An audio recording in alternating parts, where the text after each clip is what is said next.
Hoje eu tenho o imenso prazer de estar recebendo aqui o pastor da Igreja Batista da Lagoinha de Conselheiro Lafayette, pastor Fábio de Melo. Eu realmente tenho o prazer de estar recebendo ele que ministrou no meu casamento. Foi bênção demais. A palavra foi Romanos, o reino não é comida nem bebida. E é um prazer grande estar recebendo ele, por ser um homem muito sábio, por ser um homem de Deus, por ser um pastor que, quando eu converti, pastores cuidaram de mim na igreja, mas as pregações do Senhor também cuidou muito de mim na igreja, porque eu conheci outras pessoas, mas a pregação cura, né? Então isso foi muito importante. Então hoje realmente vai ser um vídeo abençoado para você que já é crente, para você que não é crente. A gente vai falar do livro que é pastor e escritor, né? Está lançando o livro. Então muito bem-vindo, pastor. Privilégio estar aqui com você, Aguinaldo. E eu creio que Deus vai trazer coisas novas para que a gente possa ministrar aqui. Me sinto privilegiado de receber o convite de estar aqui com você. Espero que a gente atenda as expectativas aí, em nome de Jesus. Vai atender sim. A gente já deixa um convite até para outros pastores da Lagoinha, né? Tá aqui com a gente, que é bênção. Com certeza. Né? E cada um traz uma palavra, traz um testemunho. A gente vai falar do testemunho de vida, que eu amo o testemunho, edifica demais. Né? Eu não conheço o testemunho do pastor, vai estar falando hoje aqui. Pastor, não dá para falar tanto porque é muito assunto, mas a graça. O que é a graça? Então, as pessoas até brincam lá na igreja falando que eu sou o pastor da graça, né? Porque eu gosto muito de falar sobre a graça de Deus, mas antigamente eu tinha em mente o seguinte, que a graça era uma doutrina. Tem pessoas... Como que eu vou te explicar? Às vezes você vai falar sobre fé, falar sobre arrependimento, justificação, e aí vamos falar sobre graça. Mais uma doutrina. Mas isso é um grande engano, porque a graça é Jesus encarnado. É Cristo, é uma pessoa. Graça é o plano que Deus utiliza para nos salvar. O nome Jesus, né? Yeshua, é Salvador. Jesus é a manifestação dessa graça.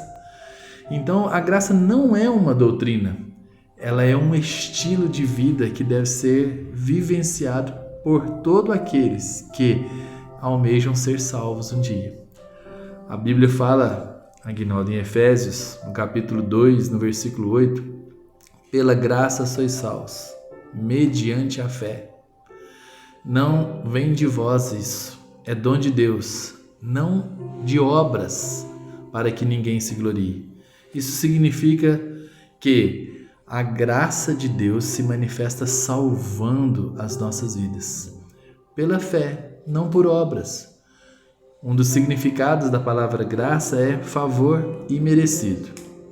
Nós, cristãos, nós que cremos em Cristo, nós precisamos entender isso, que a salvação, ela não é merecida por nós. Ninguém merece. De fato, ninguém merece. Por isso nós a recebemos. É um dom que Deus nos deu. Então nós recebemos pela graça, por esse favor imerecido. Como eu disse, graça é o próprio Jesus. E nós agora temos esse estilo de vida, baseado em quê? No estilo de vida de Cristo. Não sei se eu fui claro. Foi claro. A palavra fala que a vontade de Deus é que todos sejam salvos. Exatamente. Então quer dizer que mesmo Deus sendo onipotente, onisciente, onipresente, a vontade dele sendo que todos sejam salvos, então quer dizer que depende da gente. Sim, depende de cada um. Onde que essa graça vai atingir todos ou não? Como que eu consigo essa graça? Isso. É uma ótima pergunta. A graça ela está disponível a todos. Quando Adão e Eva eles pecaram, quando eles desobedeceram a Deus, a Bíblia fala que o pecado entrou no mundo. Então o pecado entrou no mundo a partir dali. Vou te fazer uma pergunta agora. Você vai ser o entrevistado agora. Amém. Um bebê, uma criancinha, um recém-nascido, você acha que ele é um pecador? Eu acho que não. Eu acho que não é pecador. Que Jesus disse que das crianças é o reino dos céus. Eu acho que não. Entendi a sua resposta. Mas agora vamos dar um outro exemplo. Você conhece muito aí de plantas, o que você conhece o que é um pé de laranja? Conheço. Eu vou falar de banana, né? Bananeira, não tem como não saber, né? Uhum. Uma bananeira, ela é pequenininha. Ela é uma bananeira, um pé de banana? Sim ou não? É um pé de banana que não dá frutos. Exatamente. Ela nunca deu uma banana, mas ela é um pé de banana, é uma bananeira. Uhum. O recém-nascido nunca pecou, mas ele é um pecador, porque ele herdou isso da humanidade, de Adão e Eva. Todos nós nascemos em pecado. Uhum. Agora, olha como que é interessante. Deus providenciou Jesus. A Bíblia fala o seguinte, que por causa do pecado de um homem, todos pereceram. Mas por causa da obediência de um homem, que é Jesus, todos podem ser salvos. A diferença, Guinaldo, é o seguinte, que de Adão, porque nós nascemos da carne, nós herdamos o pecado. Agora, de Cristo, por que a gente não herda de Cristo diretamente? Porque nós só nascemos de Cristo, não pela carne, mas pela fé. Então, para deixar bem claro, a salvação, todos herdaram de Adão o pecado. Nasceu, herdou, porque é natural, mas Cristo é espiritual, para que a gente também receba agora a salvação. A gente precisa de acreditar, de crer, de confiar. Então a Bíblia fala que quem crê vai ser salvo. E quem não crê? Quem não crê já está condenado, porque não crê no que Deus providenciou. Cristo é a provisão de Deus para solucionar o problema do pecado. Como eu disse, todos nasceram em pecado, mas Cristo nos resgata do pecado. Quem crê, quem deposita essa confiança em Jesus, é salvo. Amém. Pastor, nós estamos vivendo um momento de grande propagação do Evangelho, grande propagação do nome de Jesus. Né? Há um tempo atrás o crente ele era menos visto na sociedade, na televisão, nas redes sociais, né? Hoje o crente, a música evangélica está em todos os lares. Como que o senhor vê essa questão desse louvor está em todos os lares, fazendo um bem emocional, mas não convertendo o coração? Porque tem gente que se diz assim, eu aceito Jesus, tem muitos artistas que aceitam Jesus hoje, mas amanhã está cantando música do mundo, ou está vestindo roupas minúsculas, não converteu a vida. Entendi. Olha, o que eu penso, eu sei que tem muitas opiniões a respeito disso, e não dá para a gente falar, né, especificamente de uma pessoa, porque na verdade só Deus conhece o coração.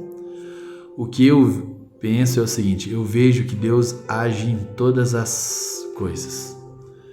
Então, às vezes nos rádios, as músicas gospel, as músicas cristãs estão juntas com as seculares. Eu vejo com bons olhos, porque eu vejo que Deus tem operado. E Deus tem feito tudo isso para alcançar vidas, para alcançar pessoas. O apóstolo Paulo diz o seguinte, ele falou um momento da sua vida, Aguinaldo, ele disse o seguinte, tem algumas pessoas que estão pregando Cristo por inveja, outros por ciúme. E ele fala o seguinte, olha, mas eu vou falar uma coisa, para mim, se Cristo está sendo pregado, eu fico grato. Então, olha, ele não está aprovando, porque tem pessoas que estão pregando o evangelho visando lucros, né, ganância, né, cobiças, mas Cristo está sendo pregado. E Deus tem usado até mesmo esses pregadores que estão mal intencionados, não aprovados por Deus, mas Deus os usa para alcançar vidas, e vidas são salvas. Por quê? Porque é pela graça. elas ouvem a pregação do Evangelho. O que é o Evangelho? O que é boas novas? Eu gosto de dizer isso. O Evangelho, a palavra Evangelho significa boas novas. Boas novas, boas notícias. Imagina se alguém chegar aqui e bater na porta da sua casa e falar para você assim, Aguinaldo, falar assim, olha, Aguinaldo, eu tô com uma dívida sua no banco, você tem que pagar.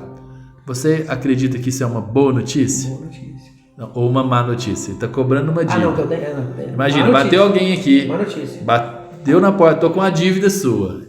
É uma boa ou uma má notícia? Má notícia. Uma má notícia. Então isso não é o Evangelho. Mas se alguém bater aqui na porta e falar assim, Aguinaldo, a dívida que você tem no banco foi paga. É excelente notícia. É uma excelente notícia, é uma boa notícia.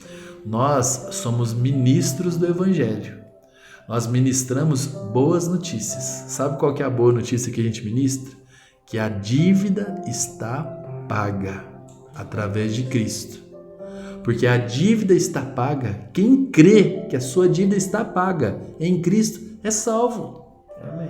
Nós precisamos de levar esse Evangelho, porque muitas vezes nós percebemos que a igreja, bem intencionada, mas não com base num conhecimento bíblico do Evangelho, começa a falar de um Deus que mata, que destrói, que vai punir.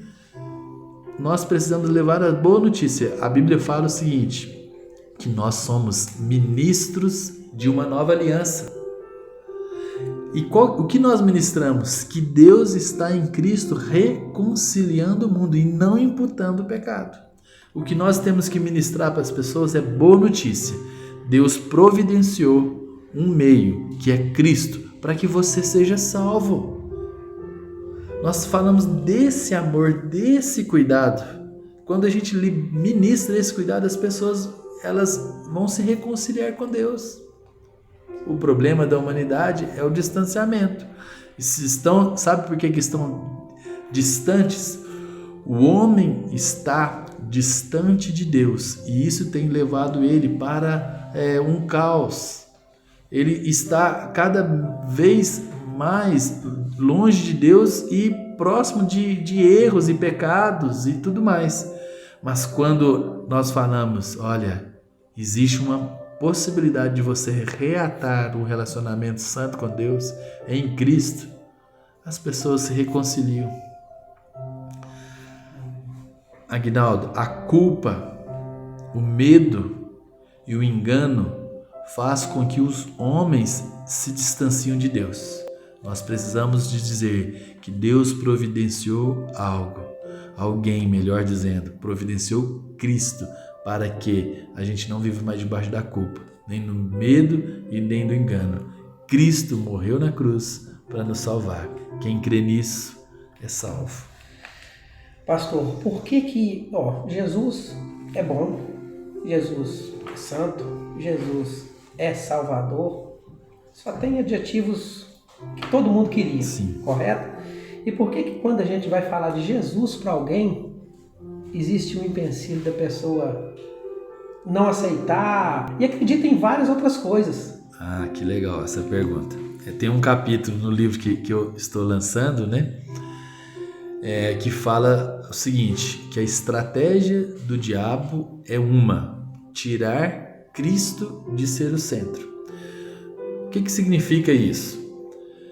Por que as pessoas têm rejeição a Cristo e não a Deus? Eu costumo dizer o seguinte, o mundo, ele não é anti-Deus, o mundo é anticristo. O mundo é anticristo por dois motivos principais. Primeiro, que o mundo não aceita precisar de um Salvador. Porque Cristo é Salvador, o significado é Salvador. Então o mundo não aceita, não precisa de um Salvador. Por isso que eles rejeitam Cristo.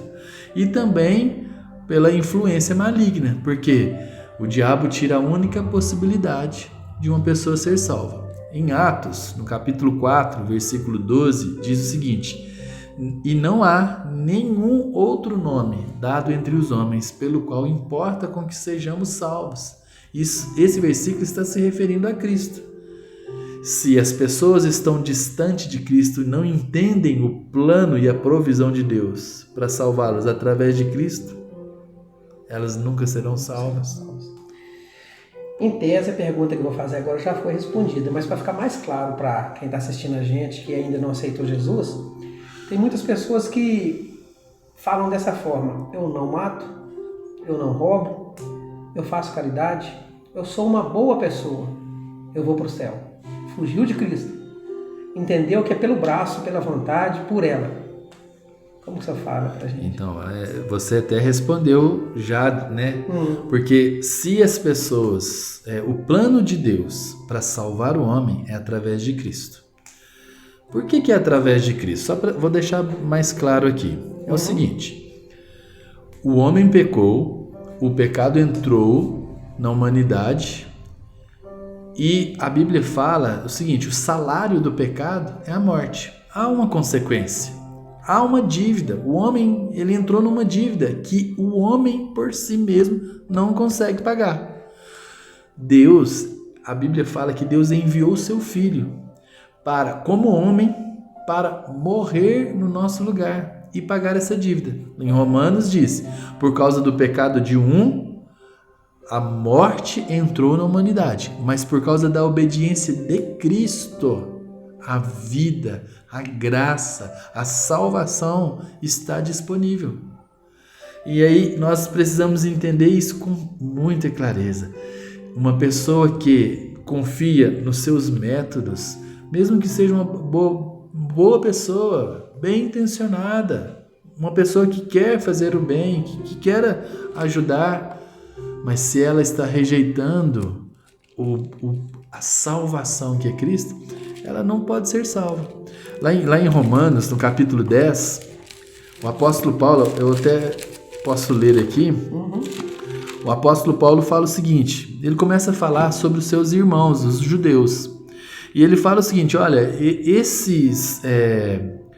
fala o seguinte, ó, o versículo 2 do capítulo 10 de Romanos: posso testemunhar que eles têm zelo por Deus. Olha, o apóstolo Paulo, Aguinaldo, ele está falando o seguinte: os judeus, os israelitas, ele fala, eu posso testemunhar, eles têm zelo por Deus.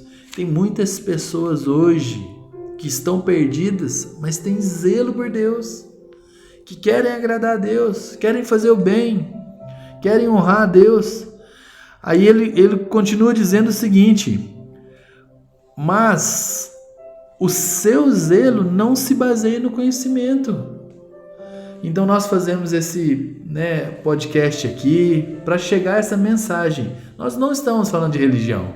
Nós estamos levando um conhecimento, que é Cristo. E o objetivo é o seguinte: não basta você ter zelo por Deus se você não tiver conhecimento. Sim, é aquele famoso vai com Deus, mas é só a palavra. Exatamente. E o conhecimento, olha que interessante, olha a conclusão que o apóstolo Paulo fala. Porquanto, ignorando a justiça que vem de Deus e procurando estabelecer a sua própria, não se submeteram à justiça de Deus, porque o fim da lei é Cristo para a justificação de todo o que crê. Então, para você que é uma pessoa caridosa, bem intencionada, que quer ajudar, que tem zelo por Deus, essa mensagem é para você. Você precisa unir esse zelo ao conhecimento. Qual conhecimento? De que a provisão de Deus para te salvar é Cristo. Quem procura estabelecer a sua própria justiça, rejeita a justiça de Deus. Cristo é a justiça de Deus. O único que não devia, não tinha dívida, morreu no nosso lugar para pagar. Então o crédito dele veio para nós. Por que eu sou salvo? Não é por causa de mim, não é porque eu mereço, eu não tenho mérito algum. Eu sou salvo porque eu deposito a minha confiança em Cristo. Que confiança? O que diz a minha confiança? Ele morreu no meu lugar, pagou o preço da morte. Quem deveria morrer era eu. Mas ele morreu no meu lugar. Como ele morreu no meu lugar, agora eu posso viver no seu lugar. Isso é a graça de Deus. o amor de Deus. Eu só posso viver porque Ele morreu a minha morte. Hoje eu vivo a sua vida. Amém. Eu até me perdi aqui, né? A próxima pergunta. Tranquilo. É uma pergunta assim, até que a gente conversou um pouquinho antes ali, a gente ficou até meio assim de não falar sobre ela, mas... Fique à vontade. Da mesma forma que uns acham que são bons e poderão ser salvos, como você já acabou de responder, tem outros que pensam que sofrem demais aqui nesse mundo e já pagou os pecados, que não vai para o inferno. O que você me diz? O que eu digo é o seguinte, o que paga o pecado é a morte de Cristo. Ele é o único que não tinha pecado. O que significa a morte de Cristo? É o seguinte, a Bíblia fala que o salário do pecado é a morte, ou seja, salário é a recompensa. Quem não recebe salário, trabalha e não recebe salário, não faz sentido. Trabalhou, merece o salário. Pecou, merece a morte. Certo? Não tem saída. Todos nós pecamos. Todos. O único que não pecou, Jesus. Porque só Ele poderia morrer por nós. Porque Ele era o único que não devia. Ele não tinha esse débito que era a morte. Então Ele, sem pecado, morreu. Quando Ele morre, nós somos... E eu creio que Ele morreu por mim, eu sou salvo. Então a pergunta que você fez foi... Pode repetir. A pessoa acredita que já pagou seus pecados aqui na terra, que o inferno é aqui na terra. Exatamente. Então Cristo é quem pagou o pecado. Ele não devia. Ele foi lá e pagou na cruz. Agora a gente recebe o crédito dele. Então aquela pessoa que sofre muito aqui são por questões espirituais, são por escolhas próprias. O sofrimento tem muitas causas. Como eu disse, né? É o pecado, o distanciamento de Deus, a falta de compreensão e muitas outras coisas. Existem consequências dos próprios erros e pecados, né? Consequência da humanidade se distanciando de Deus. Hoje a gente vê tanta injustiça, tanto caos, tanto problema. Todos nós às vezes sofremos por uma política corrupta, nós sofremos. Talvez não é nem por minha responsabilidade, mas eu sofro em consequência do distanciamento da humanidade para com Deus. A outra pessoa influencia totalmente na minha vida. Exatamente. Por isso nós precisamos nos voltar para Cristo, porque Cristo quebra essa maldição. Cristo nos restaura a comunhão com Deus e nos permite a vencer o sofrimento. O próprio Jesus disse: no mundo vocês vão passar por aflições, mas tenham um bom ânimo, porque eu venci o mundo. Então nós compreendemos e entendemos que em Cristo nós podemos vencer, viver em paz, desfrutando de uma vida plena, abundante com Ele, no nome de Jesus. Amém. Eu acho que essa questão da salvação, da graça, do pecado, está bem explicado. A gente vai falar agora, eu vou ouvir pela primeira vez o testemunho do pastor, testemunho de vida ou de conversão? Pode ser o testemunho da minha conversão. Testemunho de conversão. A gente vai falar também sobre o livro que o pastor está lançando. Ok. Qual que é o nome do livro mesmo? Descobrindo o caminho que conduz a Deus. Que conduz a Deus, que é tudo isso que a gente está falando, tudo Exatamente. A ver. E quarta-feira, dia 26, nós vamos estar lá em Entre Rios, na escola Dom Rodolfo.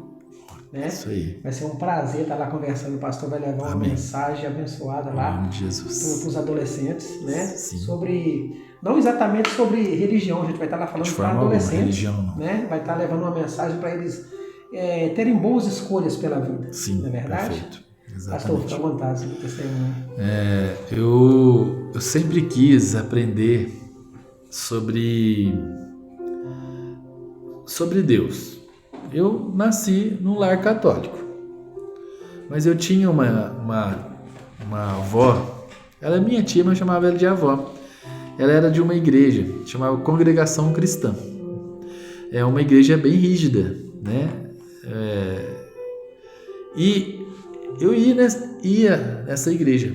E o que é o ensinamento? Só eles iriam ser salvos. E eu ficava um pouco assim, eu sou católico, agora estou ouvindo que agora só eles podem ser salvos, era muito rígido, e agora? E eu ficava pensando, se eu for para o inferno, eu acho que a maioria vai, porque eu sou uma pessoa boa. Eu pensava isso. Eu queria descobrir. E depois eu comecei a estudar um pouco com os testemunhos de Jeová. E foi assim, um tempo de aprendizado também. E por último eu estudei aí um bom período com a Igreja de Jesus Cristo dos Santos dos Últimos Dias, que é mais conhecido como os Mormons. E eu lembro que são muito, muito cordiais, amigos, os missionários. Então na minha cabeça estava todas essas informações. Católico, congregação cristã, mormon, testemunha de Jeová. E eu ficava perguntando, quem está certo? Quem está com a razão? Como assim? Mas eu entendi uma coisa, eu estava buscando uma resposta em uma religião, quando na verdade a resposta está em uma pessoa.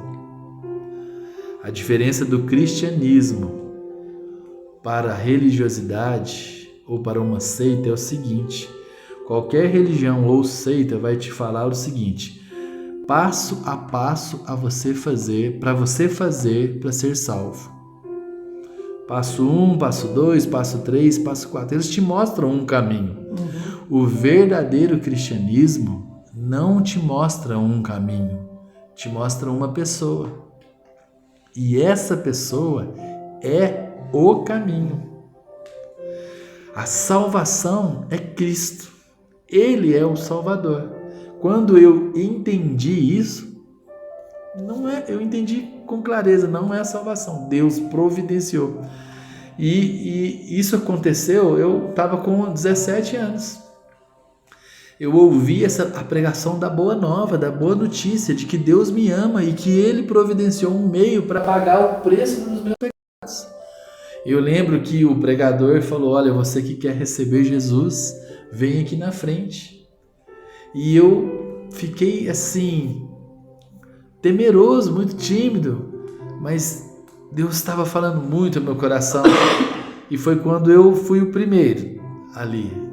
Era um acampamento de adolescentes. Eu fui o primeiro a levantar e depois de mim foram outros adolescentes. E a partir daquele dia 8 de fevereiro de 1997, a minha vida nunca mais foi a mesma. Jesus mudou a minha história. Muda dentro, mesmo. De dentro para fora. De dentro para fora. É lógico que a gente começa ali com algumas... precisamos te conhecer, maturidade, né? É uma criança, né? Recém-nascida no Evangelho, mas aí a gente vai aprendendo e eu entendo hoje com clareza que eu dou um conselho para cada um que está nos assistindo, nos ouvindo: não busque resposta em uma religião, entenda que a resposta é uma pessoa, é Cristo. Jesus é a resposta. Se você quer ter um encontro com Deus, ter o seu relacionamento restabelecido com Deus, ter acesso ao Pai, a dívida sua já foi paga na cruz. A Bíblia fala que o escrito de dívida que nos era contrário foi cravado na cruz.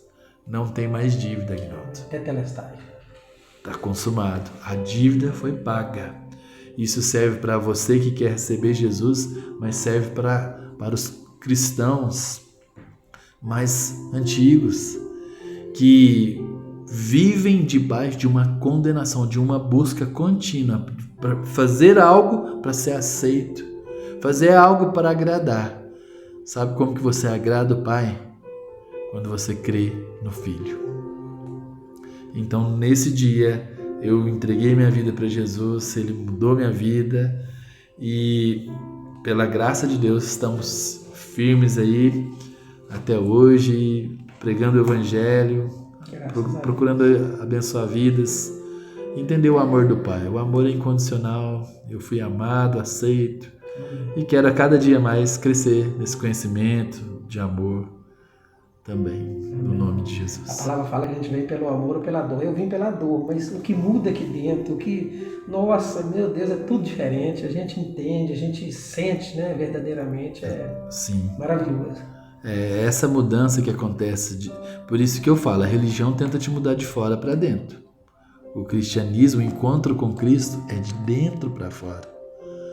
Muitas pessoas estão ensinando as pessoas: faça isso ou faça aquilo. Não. Mostre Jesus. Tem alguma pergunta, tem? Quando Jesus é revelado, a mudança completa. Vou dar um exemplo para vocês que estão nos ouvindo, nos assistindo. Tem uma passagem muito conhecida, quando levaram diante de Jesus uma mulher que foi pega em adultério. A Bíblia fala que ela foi pega em flagrante adultério e levada até Cristo. As pessoas estavam com as pedras na mão para tirar e testaram Jesus. Jesus disse para elas: olha, quem não tem pecado, atire a primeira pedra. Um a um, foi deixando ali as pedras e ficou só Jesus e a mulher. É uma mulher que estava fazendo algo de errado. É uma mulher que de fato tinha uma dívida. Ela era culpada. Não tinha desculpa para ela. Ela não tinha expectativa de vida. Segundo a lei de fato, ela não tinha expectativa. Olha, ela estava vivendo um momento de prazer, no ápice do prazer, agora ela foi levada para um momento de morte. Um clima de ódio, morte, culpa, condenação, medo. Talvez tudo que ela queria ali de fato era morrer rápido. Mas ela foi colocada diante de Jesus. Todo mundo que é colocado diante de Jesus tem o seu destino mudado. Aquela mulher olhou para Jesus. Jesus olhou para ela. E Jesus fala para ela duas coisas. Muitas pessoas lembram de uma fala que Jesus diz: vai e não peques mais. Mas antes que Jesus falasse isso, ele olhou para ela e falou o seguinte: eu não te condeno. Só depois do eu não te condeno, isso é a graça de Deus. Só depois do eu não te condeno é que é possível ir e não pecar mais. A religião fala: vai, não peques mais. E aí eu não te condeno. Jesus fala: eu não te condeno, te mudo de dentro para fora. A partir de agora, você está livre para ir e não pecar mais. Quando uma pessoa encontra Cristo, a mudança é de dentro para fora. O ir e não pecar mais é uma consequência. Por isso que muitas pessoas falam assim: pastor, você fala da graça, permite com que os outros vivam no pecado. Eu falo assim: olha, a graça não permite que os outros vivam no pecado. Pelo contrário, a graça é a única forma que capacita as pessoas a não viverem no pecado. A graça, ela vem de dentro para fora. Ninguém consegue por si. Mas quando Jesus entra em ação, ele transforma uma adúltera em uma mulher de Deus, santa, para fazer a diferença. Porque houve o eu não te condeno primeiro. Ela foi aceita, pecadora e transformada, porque encontrou Jesus. E é isso que nós devemos levar essa mensagem para todas as pessoas. Amém. Essa mensagem de amor, de graça, de perdão. Amém. Pastor, o livro ele é um livreto pequeno com o objetivo de mostrar às pessoas um pouco daquilo que nós estamos falando hoje. O nome do livro é Descobrindo o Caminho que Conduz a Deus. O objetivo desse livro não é falar de religião. O objetivo desse livro é mostrar para as pessoas que têm zelo por Deus, mas às vezes não têm o conhecimento claro de como agradá-lo, de como fazer a sua vontade. Numa linguagem bem simples, mas também profunda, a gente vai mostrar ali alguns princípios bíblicos para que a pessoa compreenda. Então é um livro, Aguinaldo, que é para você presentear uma pessoa, você conhece alguma pessoa que tem zelo por Deus, é dedicada, mas você percebe que ela não tem um entendimento. Você pode abençoar, presenteie essa pessoa. É um livro que você pode apresentar a sua equipe de trabalho, seus liderados, pessoas que vão compreender um pouco do favor de Deus, da graça de Deus, do que Deus pode fazer através de uma pessoa que percebe Jesus. Então esse é um dos objetivos desse livro, de ter sido escrito para instruir, abençoar, Então eu incentivo as pessoas a presentearem, a abençoarem vidas, e eu tenho expectativa que muitas pessoas vão descobrir de fato o caminho que conduz a Deus. Amém. Sem falar de religião. Realmente, o livro não é muito grande e a pessoa não precisa se apegar a partes da Bíblia que talvez não tenha entendimento. Então ali ele vai conseguir. Exato. É bem prático, bem simples, bem profundo para que a pessoa entenda. Um leigo pode entender com clareza. Amém. Esse é o objetivo. Pastor, a mensagem já foi passada de forma direta, clara e de forma muito bonita. Mas deixa uma mensagem direta para quem está assistindo a gente. Eu costumo dizer que cristão e não cristão. Sim. Olha, para você que não é um cristão, no dia 8 de fevereiro de 97 eu recebi um convite do próprio Deus. E esse convite me falava sobre o seu amor, o seu perdão disponível. Eu te aconselho a você crer, receber esse cuidado, esse amor de Deus, do Pai, para com a sua vida. Jesus, em Romanos capítulo 5, a Bíblia fala que Jesus morreu por amor a mim e a você. Então você pode nesse momento fechar os seus olhos e falar: Senhor Jesus, eu te recebo como meu Senhor, como meu Salvador. Eu não mereço, mas eu recebo. O Senhor morreu no meu lugar. Eu aceito esse presente do meu Pai Celestial para que eu agora possa ter um relacionamento com Ele. E receba, creia nisso. E você vai poder ter agora um relacionamento com o Pai, chamar Deus de Pai. Por quê? Porque você merece? Não, mas porque Cristo conquistou essa posição para você. Entregue o seu coração, entregue sua vida, convide Jesus para entrar no seu coração, deixe o amor do Pai inundar o seu coração, te encher de paz, te encher de vida. Eu tenho certeza que você vai ser um instrumento para que muitas outras vidas também conheçam o amor do Pai. E para você que é um cristão, para você que já é um cristão há um tempo, eu te falo, entenda os princípios da nova aliança. Entenda que Deus, entenda que não há condenação para quem está em Cristo. Se Deus é por nós, quem será contra nós? Aquele que não poupou o seu próprio Filho, antes por todos nós o entregou, porventura não nos dará graciosamente com ele todas as coisas? Quem intentará acusação contra os eleitos de Deus? É Deus quem os justifica. Quem os condenará? É Cristo Jesus quem morreu, ou antes, quem ressuscitou. Meu irmão, eu te falo, você não precisa viver debaixo de culpa, de medo, de condenação. A sua dívida foi paga. Viva debaixo dessa liberdade para viver em santidade. No nome de Jesus.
Tu és santo.